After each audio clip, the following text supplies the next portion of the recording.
আগামী বিধানসভা নির্বাচনে বিজেপি 50টি আসনও পাবে না, এমনটাই দাবি করলেন তৃণমূলের সর্বভারতীয় সাধারণ সম্পাদক তথা ডায়মন্ড হারবারের সাংসদ অভিষেক বন্দ্যোপাধ্যায়।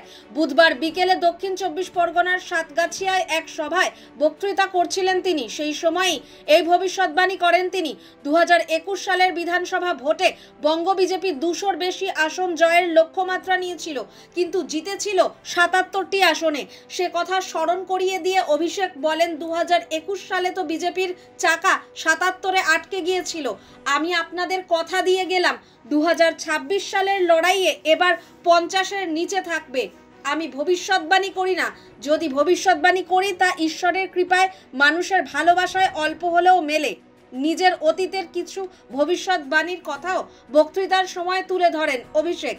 ডায়মন্ড হারবারের সাংসদ জানান, তিনি অতীতে বলেছিলেন 2019 সালের তুলনায় 2024 সালের লোকসভা ভোটে তৃণমূলের আসন সংখ্যা বাড়বে। ফল প্রকাশের পর সেটি যে সত্য তা প্রমাণিত হয়েছে, সেটাও উল্লেখ করেন অভিষেক। সাতগাছিয়া বিধানসভা কেন্দ্রটি অভিষেকের ডায়মন্ড হারবার লোকসভা কেন্দ্রেরই অন্তর্গত। 2014 সাল থেকে টানা 3 বার ডায়মন্ড হারবার থেকে সাংসদ হয়েছেন তিনি। গত 11 বছরে ডায়মন্ড হারবার লোকসভা এলাকায় উন্নয়নের খতিয়ান একটি বই আকারে প্রকাশিত হয় বুধবার সাতগাছিয়ার সভা থেকে। বইয়ের নাম নিঃশব্দ বিপ্লব।